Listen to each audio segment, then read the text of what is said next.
Hello, everyone, and welcome back for more Dodger. We are up to chapter 10 now. And wow, it's got a very short chapter description. Chapter 10 Dodger uses his head. Dodger ran towards home, feeling some way buoyed up by the meeting, especially since Charlie had whispered to him as he left that Angela had more money than anyone who wasn't a king or queen. A knobby party sounded like a difficult crib to crack, though. He sped at a steady pace until he reached the first drain cover, an entrance to his world.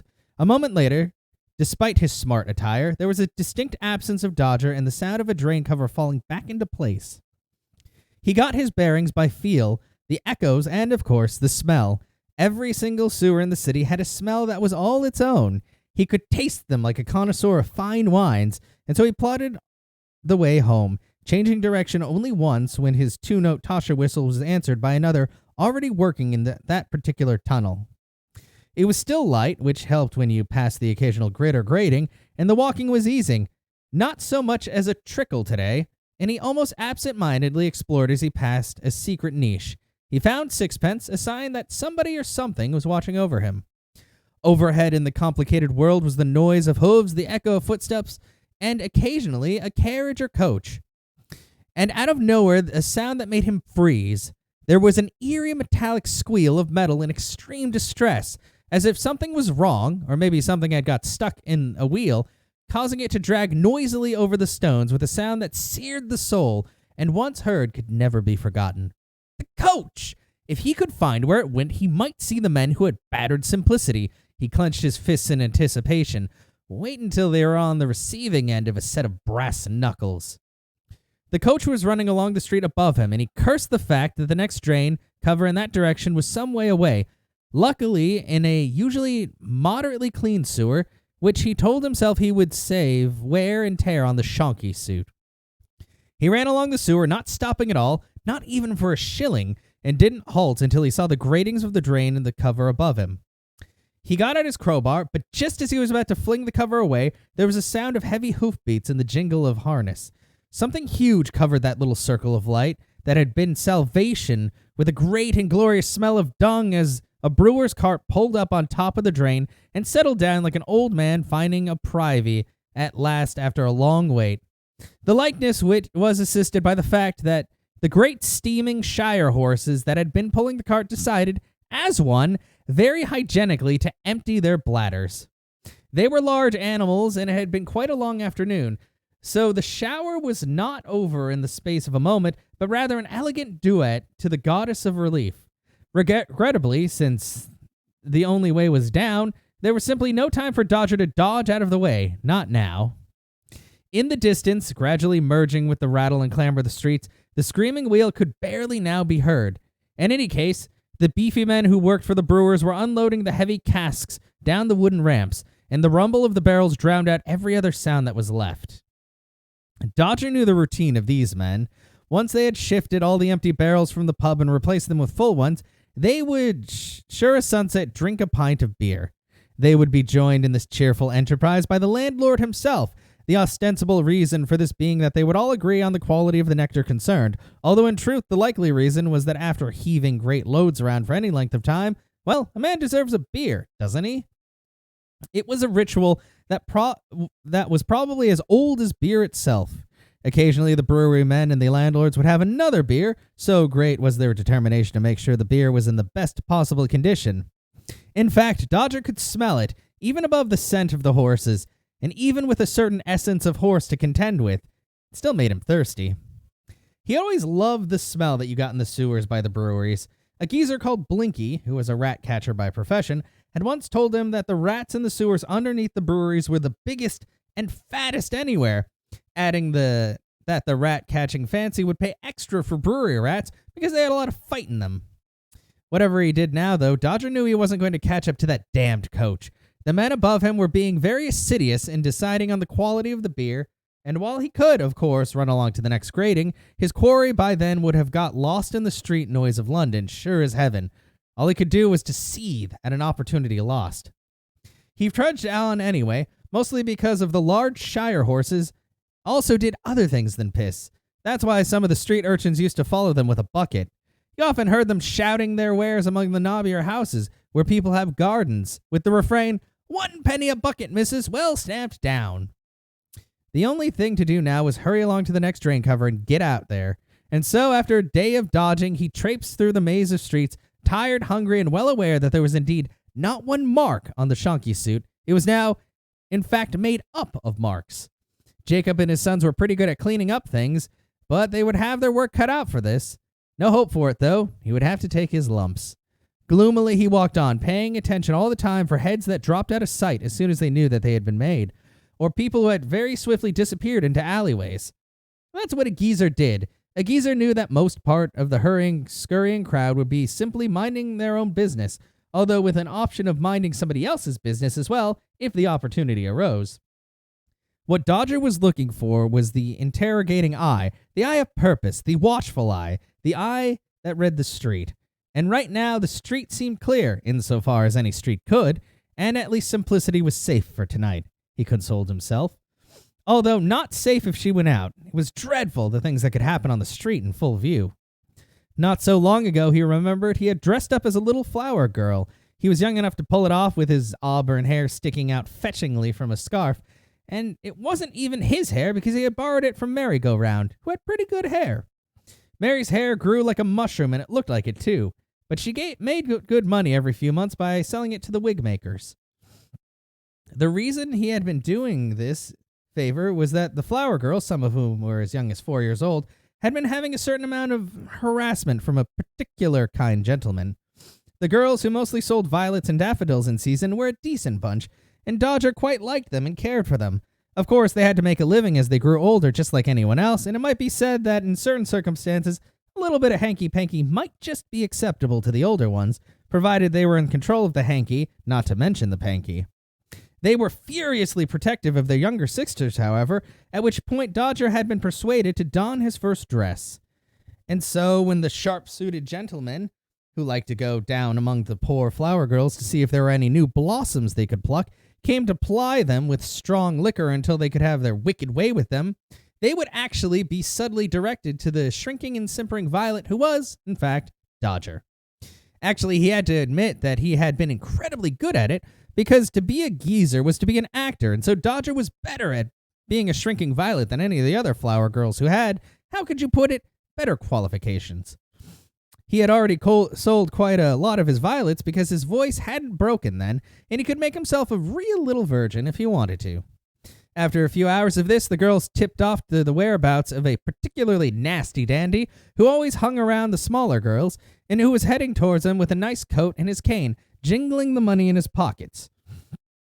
And the street applauded when suddenly a rather athletic little flower girl grabbed the smarmy bastard, punched him, dragged him into an alley, and made certain that he would never be able to jingle anything in his pockets for quite some time to come.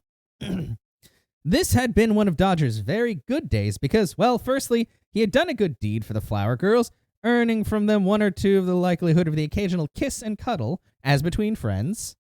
Secondly, since he had left a gentleman groaning in the alley without even his unmentionables, he had harvested 1 gold watch, 1 guinea, a couple of sovereigns, some small change, an ebony walking cane set with silver trimmings, and 1 pair of said unmentionables. Footnote: rather soiled, but nevertheless very well made, which he had subsequently worn quite a lot afterward. That was, after some serious washing. And the bonus to the whole affair was that the man was never ever likely to get in touch with the peelers. Also, he had forgotten this. There had been the gold tooth, which the man had spat at him after the best punch that Dodger had ever laid anybody. He had actually caught it in the air, much to the applause of the flower girls, making him feel for a while the cock of the heap. He had taken the older flower girls for an oyster supper, and it had been the best day a young man could ever have. It was always worth doing a good deed, though that had been before he had rescued Solomon, who wouldn't have approved of some aspects of the enterprise. Since Dodger was now practically on the home patch, blackened by smoke though it was, he let his guard down and a hand landed on his shoulder with a grip that was surprising, given that its owner mostly used his strength to push a pen. "Well, Mr. Dodger, you will be amazed how much I had to spend on the growler to get here so quickly, and may I say your sewers have made short work of your suit. Any chance of there being a coffee house around here, do you think?" Dodger thought not, but did volunteer that one of the nearby meat pie houses might have some of it on the go, adding, "Not certain what it'll taste like. A bit like, probably very much like, the meat pies, really. I mean, you have to be really hungry if you see what I mean."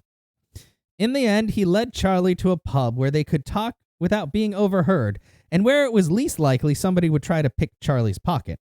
When Dodger went in, he was Dodger in spades.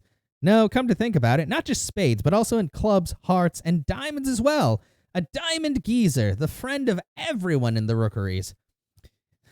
He glad-handed Quince, the landlord, with a few of the other hanger-ons of dubious repute, with enough fire to send the word to those who had the eyes to see that this mark belonged to Dodger, and nobody else. On the whole, Charlie was putting on a good face, but nevertheless, here he was in the rookeries, where even the peelers trod carefully and never, ever went singly. Here was Charlie, as out of place as Dodger had felt himself at first in Parliament. Two different worlds.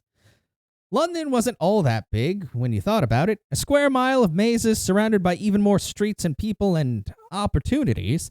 And outside that, a load of suburbs who thought they were London, but weren't at all. Not really, at least not to Dodger. Oh, sometimes he went outside the square mile. Oh, as far as 2 miles away. And he took great care to cloak himself with the full cocksureness of geezerdom. Then he could be all friendly with those people, and it paid to be friendly with. And geezer would call unto geezer. The geezers of the outer wastes, as Dodger called those streets, weren't exactly friends, but you respected their patch in the hopes and sureness they would respect yours. You reached an understanding with looks, assumptions, and the occasional exchange of gestures, which hardly needed words. But it was all a show, a game. And when he was not Dodger, he sometimes wondered who he really was. Dodger, he thought, was a lot stronger than he was. Now and then a customer at the pub glanced at Charlie and then at Dodger and instantly thought they understood and looked away. No problem, enough said. Governor, right you are. When it was clear that warfare would not break out, and 2 pints of porter, for once in clean glasses, what with there being 2 gentlemen here, were put in front of them, Charlie said, "Young man, I made great haste to my office after finishing our business with Angela, and what did I find but that my friend, Mr. Dodger, the hero, is a very rich man." He leaned closer and said, "In fact, I have in my pocket, carefully wrapped so they should not jingle, a specie to the tune of 50 sovereigns and what you might not now call small change, with the promise of more to come." At last Dodger caught control of his own mouth, which for a few seconds had totally been beyond him. He managed to whisper, "But I ain't no hero, Charlie." Charlie put a finger to his lips and said, "Do be careful about protesting. You know who and what you are, and I suppose so do I. Although I suspect I am kinder to you than you are to yourself. But right now, the good people of London have contributed this money to someone they consider to be a hero. Who are we to deprive them of their hero, especially since it might be that a hero can get things done?" Dodger glanced around the bar. Nobody was listening, and he hissed, "Poor old Todd was a villain, right?" "Well, now," said Charlie, "a hero, one might think, is a man who might protest that the so-called villain is nothing more than a sad man in torment because of what war has done to him. And indeed suggests that Bedlam would be more sensible than the gallows. Who would deny a hero, especially if said hero sprang some of his newfound wealth, seeing to it that the poor man had reasonable time there?"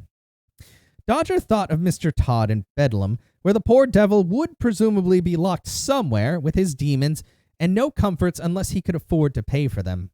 The thought made Dodger's flesh crawl, because surely that would be much worse than the gallows in Newgate, especially since they were getting the art of putting the knot in the rope in such a way that the neck was broken instantly, which saved a lot of hanging around for all concerned and meant that people no longer had to rely on their friends swinging on their heels as they danced the hemp fandango. Reportedly, a good pickpocket could get his lunch just by strolling behind people who were intent on making the most of the entertainment. Dodger had himself tried this out once, hadn't done too badly, but he had been surprised to find himself feeling a little ashamed at using such an occasion for profit, and so he had redistributed the money he had expertly filched to a couple of beggars. "No one's going to listen to me," he said now. "You undersell yourself, my friend, and you undersell the power of the press. Now close your mouth before something flies into it. Remember, Tomorrow morning you must come to see me at the offices of Punch magazine so that Mr. Tenniel can make a very droll likeness of you, for our readers would like to see the hero of the day. He slapped Dodger on the back, an action he immediately regretted as his hand encountered an especially fruity patch of Dodger's suit. "The coach," said Dodger. "I heard it again. Nearly caught it, too. I'll find them coves, Charlie. Simplicity will be safe from them." "Well, she's certainly safe right now at Angela's," Charlie smiled, "and I believe I can keep Ben quiet for a day or so while I make further inquiries. We make a team, Mr. Dodger, a team. The game is on, so let us hope we are on the winning side." With that, he left the pub, heading fast for the next wide road that might contain a cab, and leaving Dodger standing there with his mouth open and a pocket full of glorious, shiny specie. After a few seconds, the goddess of reality and self-preservation ganged up on him, and a man holding a fortune raced through the 7 dials and hammered on Solomon's door. He gave the special knock, heard the joyful bark of Onan, followed by the shuffling of Solomon Slippered, followed by the rattle of bolts. Dodger knew that at the Tower of London, a place he had never wanted to see the inside of, there was a great ceremony of human warders, known by some as the Beefeaters, where the place was locked up at nights. But however complicated their ceremony was, it probably wasn't as careful and meticulous as Solomon opening or closing his door. This was, in fact, now at last open. "Oh, Dodger, a little late. Never mind, stew is all the better for a really good simmer. Oh, dear, what have you done to Jacob's very nearly new suit?" Carefully taking off the jacket, Dodger hung it at the insistence of Solomon on a coat hanger to wait further attention before turning around slowly, opening the purse that Charlie had given him, and letting its contents tinkle onto the old man's work table. He then stood back and said, "I think Jacob would now agree with me that the suit is not really important at the moment.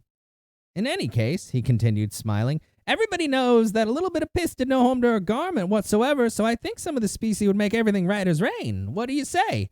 And while the old man's mouth was still open, Dodger went on, "I hope you've got some room in your strong boxes." Then he thought, as Solomon stood there in amazement and said nothing, maybe it would be a very good idea to get these riches somewhere else as soon as possible. Sometime later, 2 empty bowls of stew sat on the table, alongside a fortune made up of carefully stacked coins, which were arranged in order of denomination from 1 or 2 half-farthings right up to the guineas and sovereigns. Solomon and Dodger stared at the piles as if expecting them to perform a trick, or possibly more likely, to evaporate and go back to where they came. As for Onan, he looked anxiously from one to the other, wondering if he had done something wrong, which, to be frank, was generally likely to be the case, although on this occasion he was blameless so far. Solomon listened very carefully to Dodger's account of what had happened in the barber shop and all that followed, right up to the dinner invitation from Miss Angela and the reward Charlie had given to him in the pub, sometimes raising a finger to ask a particular question but otherwise not making a sound, until finally he said, "It is not your fault if people call you a hero, but it is to your credit that you recognize that if he was a monster, then it was none other than monstrous things that made him so. The iron forged on the anvil cannot be blamed for the hammer, and I believe God would quite understand if you took every opportunity to explain the situation to all who listened. Don't I just know that unto the world is people paint the world that they would like. Therefore, they like to see dragons slain, and where there are gaps, public imagination fills the void. No blame attaches. In the case of money, one might feel that this is in some way a society trying to feel better. A healing action which almost as a side effect makes you a very well-off young man who, in my opinion, definitely should put most of this money in the bank. You tell me of a lady by the name of Miss Angela Burdett Coates. She is indeed extremely rich, having received a very large legacy from her grandfather, and you would be very wise to deal with her family. The people at Mr. Coates' bank are your men, I think, and therefore I suggest you put your money with them, where it will be safe and earn interest. A very good nest egg indeed." "Interest? What's money interested in?" "More money," said Solomon. "Take it from me." "Well, I don't want people to be very interested in me," said Dodger. The from Solomon was an unusually full one, and he said, "Not so much interested in you, but very interested in your money. You see, it is like this.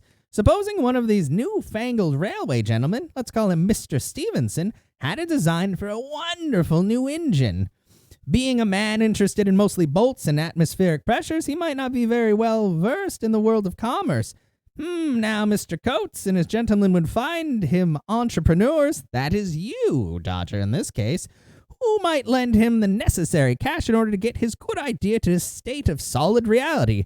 Mr. Coates can take the measure of a man as to his trustworthiness and, in short, see that your money works for the aforesaid engineer, and also at the same time for you. Of course, they will take advice to ascertain that this gentleman with the shining eyes and grease down to his breeches, with a definite reek of coal dust about his person, is a sound investment, but Mr. Coates and his family are very wealthy people who most certainly didn't get that way by guessing wrongly. It's called finance. Trust me, I'm Jewish. We know about these things. Solomon was beaming happily, but Dodger said uneasily, "This sounds a bit like gambling to me. You can lose money gambling." Under the table, Onan whined, because nobody was paying him any attention. Indeed you can, but you see, there is gambling. And on the other hand, there is gambling. Take poker, for example. Poker is about watching people, and you, young man, are incredibly good at that. You read people's faces. I don't know how you do it so well. It's a gift. So it is in finance. You have to be careful with the people you deal with. And so are Mr. Coates and Co. You make them sound if they're on the dodge like me, said Dodger. Solomon smiled. That is a most interesting philosophy, Dodger, but not one I might suggest too appropriate to mention to the men at Coates Bank. Remember, it's very hard to stay in business with a bad name, and they certainly stay in business. He wrinkled his nose as the odors of the drying jacket managed to even overwhelm Onan's contribution to the air in the attic. I'm sorry about the shonky suit, Dodger managed, but Solomon waved this away with a sound like phooey. Don't worry about Jacob, he said. Jacob would never be angry with a man who has a lot of money to spend. Anyway, horse urine is, as we know, very good for cleaning clothes. In fact, not everyone appreciates, though everybody knows it has a smell like a good cider. It is very fruity. Now, I suggest an early night, and once you have finished the washing up, because tomorrow we will be dining with very important people, and I will feel ashamed if people were to say, "Look at that overgrown street urchin. You can see he has no manners at all." They will say he might know how to use a knife and fork, certainly, but he does not know how to use a fish slice. And they will say to themselves, "I suspect that he slurps when he drinks his soup," which you, Dodger, if I may say so, do a lot. If people like Mr. Disraeli are going to be there, then you must be a gentleman, and it would appear that I have less than one day to turn you into one. Money alone doesn't do the trick. Dodger winced at this, but Solomon plunged on loudly with Old Testament firmness and waggled the finger of rectitude, as if at any moment he would throw down the 10 Commandments. Given that the timbers of the property were already creaking and groaning with the weight of multiple families in that one building, this would mean that the building would surely collapse.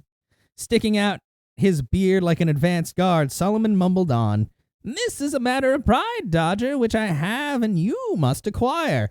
First thing in the morning, we will go and visit Mr. Coates, and then see if it's possible to find in London a man who will do the very best haircut and shave for the customer without killing him with a razor. I know just the one."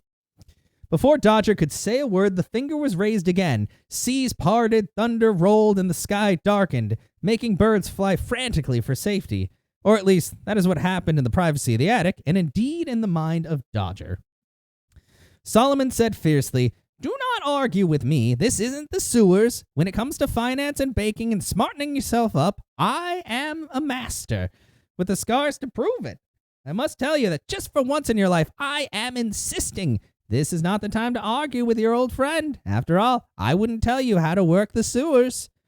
His finger stopped stabbing and joined its family on the hand, and the tide turned back, the dark sky became peaceful of somewhat dirty glow of the evening, and the terrible finger of thunder and lightning faded out of Dodger's imagination, as Solomon became rather smaller and said, "Now please take Onan down to do his business, and we can shut up the shop for the night." There was still some light in the sky when Dodger got the dog downstairs. As is the protocol of these things, he let Onan off his leash and looked around as if he had no idea what the dog was actually doing. There were a few lights to be seen, though not too many, candles being the price that they were. Just the galaxies of London, the occasional star or candle in a window, wasting a part of its tallow on the ungrateful streets. When you saw a candle in a window at this time of night, it meant that some poor wretch had died, or some other poor wretch had been born. Lights were for when the midwife had to be called in, and lights were for a death. If, of course, it was the more heated kind of death, the kind that might make the peelers take an interest, that would be a job for the coroner and would bring forth a second candle. With that in mind, Dodger called Onan to stop worrying whatever he was worrying, and a tiny bell rang in his mind as he realized that in the darkness, somebody had crept so silently toward him that they now had a knife to his throat. A voice said very quietly, "There's something of a considerable importance that you know the whereabouts of, Mr. Dodger, and I'm hearing that some people are scared of you on account of everybody knowing, so they say that you must be quite the lad to have put down Sweeney Todd, but me, say so. That can't be true, can it, considering all a cove needs to do is wait right here and threaten you when you come out to take the air for the night, waiting for you to stinking mutt to make the cobbles even more treacherous for law-abiding folks, such as what I am. Don't blame yourself, Mr. Dodger. Routines have been the undoing of many poor buggers, and I tell you I was clever. Well, there's none but here but you and me, the mutt, and he won't last long when you've told me what I want and I'm done with you. You'll be just one very short scream in the rookeries, eh? And my employer, Mr. Sharp Bob, will be all the happier. That is, Mr. Dodger, if you can tell me the whereabouts of what the girl with the golden hair, and if you don't, I'll gut you anyway." Not one muscle had moved anywhere on the body of Dodger, if you didn't count the sphincter. But as the name Sharp Bob rocketed through his brain, he said, "I don't know you, though thought I knew everyone in the boroughs. Would you mind telling me who you are, mister? After all, it's not as though I'll be able to pass on the information, right?" The blade just occasionally touched the nape of Dodger's neck. Onan would most certainly attack if Dodger gave him the signal, but a knife at your neck is a great encouragement to careful thinking. The neck, Dodger knew, was very tough and strong and capable of holding the weight of a very large man, as was demonstrated regularly at the Tyburn gallows, and sometimes difficult to puncture if you didn't get the place right. But what it was vulnerable to was, of course, the slice. The unseen man had stopped talking, and if it hadn't been for the sensation of breath close to Dodger's ear, he almost wouldn't have known somebody was there. All this went through the brain of Dodger at speed. The man was enjoying the fact that Dodger was helpless and totally in his power. You got that sometimes, and the man would never become a geezer. If a real geezer wanted you dead, he'd have done it straight away. Now the man apparently decided it was time for more torment of his victim. "I like to see a man take his time," he said. "So by now I reckon you've worked out you can't break my grip, and I could do very nasty things to your neck before your doggy got me. Of course, there would be a wee little set-to between me and him, but dogs is not too difficult if you have a knowing of it and take care what clothing you wear. No, I didn't spend years in the ring without knowing how to take care of myself in fights, if you could mention, and I knows you can't get to your knuckles right now, nor that little bar you like to carry. Not like the last time we met." The man chortled. "I'm gonna enjoy this after the way you came at us in the storm. You might have heard tell someone taken measures since then, so my associates of that night is no longer in the land of the living. And you're going to be joining them pretty sharpish, I reckon. And if I don't want to be among the happy crowd, I needs that information now." Dodger gasped. So this was one of the men who had been beating Simplicity, and Sharp Bob was behind it. He had heard tell of the man, a legal cove of sorts, widely respected by the unrespectable. Was he the geezer who had been talking to Mary Jo? Anger rose in him, a terrible anger that coalesced into one glittering, shining certainty as the man's blade gently stroked across his neck. It whispered, "This man is not going to walk out of here." Nobody was nearby. There was the occasional scream, shout, or mysterious sigh, the music of the night in the tenements, but for now, Dodger and the unseen man were alone. Dodger said, "Sounds like I'm in the hands of a professional, then." The voice behind him said, "Oh, yes, I guess you could say that." "Good," said Dodger, and threw his head back so hard that he heard the reassuring noise of something breaking, and then spun around and kicked. It didn't matter much what he kicked, or indeed on what he stamped, but he found a multitude of choices, and in his rage, kicked and stamped on practically everything. When it came to it, The only sensible thing to do was to stay alive, and the chances of staying alive with a man threatening with a knife were reasonably small. Better him with a bloody nose and a great big bruise than you with nothing but a memory. Or being nothing but a memory. And goodness, the bloke had been drinking before coming out. Never a good idea if you wanted to be really quick, but this was one of the men who had been beating Simplicity, and no kicking now could be thorough enough for that. The knife had been dropped, and Dodger picked it up, looking down at the man who was lying in the gutter, and said, "Good news is that a couple of months you'll hardly remember this. Bad news is, after about 2 weeks, you'll need to get somebody to break the nose proper for you again, so you'll look like your old handsome self." The man snuffled, and by the sight of him in the gloom, the way his face looked now was quite probably better than it had been before. It was all scars. People thought that a ragged face was a sign of a professional boxer, but it wasn't. It was a sign of an amateur boxer. Good boxers like to be pretty. It put the contenders off their guard. Dodger kicked the recumbent man in the fork as hard as he could, and while the man groaned, he rifled his pockets to the total account of 15 shillings and 6 halfpenny. Then he kicked him again for good measure. He also pulled off the man's shoes and said, "Yeah, mister, I am the geezer that knocked you down in the storm. The geezer stood up to Mr. Sweeney Todd. Do you know what? I have his razor. Oh my, how it does talk to me. You tell Sharp Bob to come and ask me questions himself, all right? I ain't a murderer, but I am on good terms with such as is, and I'll see you in lavender if I ever see you around here again. I hear you talking your fists to a lady again. You will float down the river without a boat, and that's the truth." Above and around them was the sound of windows being cautiously opened. Cautiously, because whatever it was that had just gone down in the street might be something that you really didn't want to see, especially if it was possible that the peelers might quiz you about it. In the rookeries, you need to develop a blindness that could be switched on and off. Dodger cupped his hands around and shouted cheerfully, "Nothing to worry about, folks. It's me, Dodger, and a bloke from out of town who amazingly enough fell over my foot." The out-of-town bit was necessary to show all those listening on the local patch, such as it was, and mostly it was mud and the remnants of Onan's most recent meals, was being defended, and it did not hurt, did it, to let everyone know that it was being defended by Dodger. Good old Dodger. In the gray light there was a sleepy pause and applause from everybody except Mr. Slade, who was a bargee by profession and not known for the gentleness of his speech, him being a man who also had to get up very early in the mornings.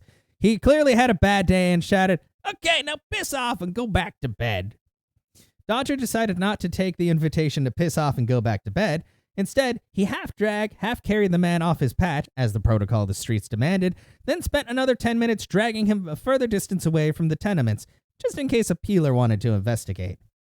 He propped the figure up against the wall and whispered, "You are a very lucky man, and if I ever see your face around here again, you will have what we in the business call a very close shave. Understand?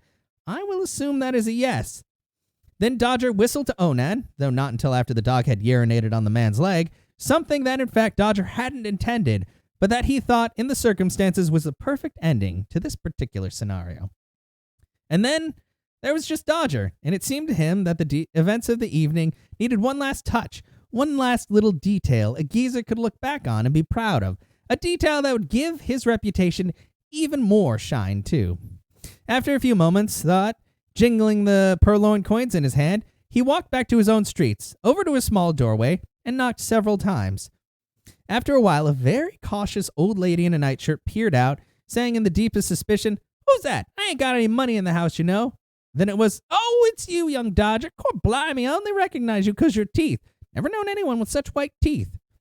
Dodger, to the old woman's surprise, said, "Yes, it's me, Miss Beecham, and I know you haven't got any money in the house, but you have it now." He dropped the booty into her astonished hand. It felt good, and the toothless old woman perceptibly beamed in the darkness and said, "God bless you, sir. I'll say a prayer for you at church in the morning." This somewhat surprised Dodger. No one had offered him a prayer before, as far as he could recall. The idea that he might have one was, on this chilly night, a welcome warmth.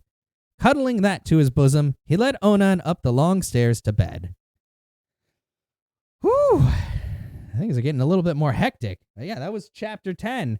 We have 6 more chapters to go, so we'll see how things go with more Dodger later on.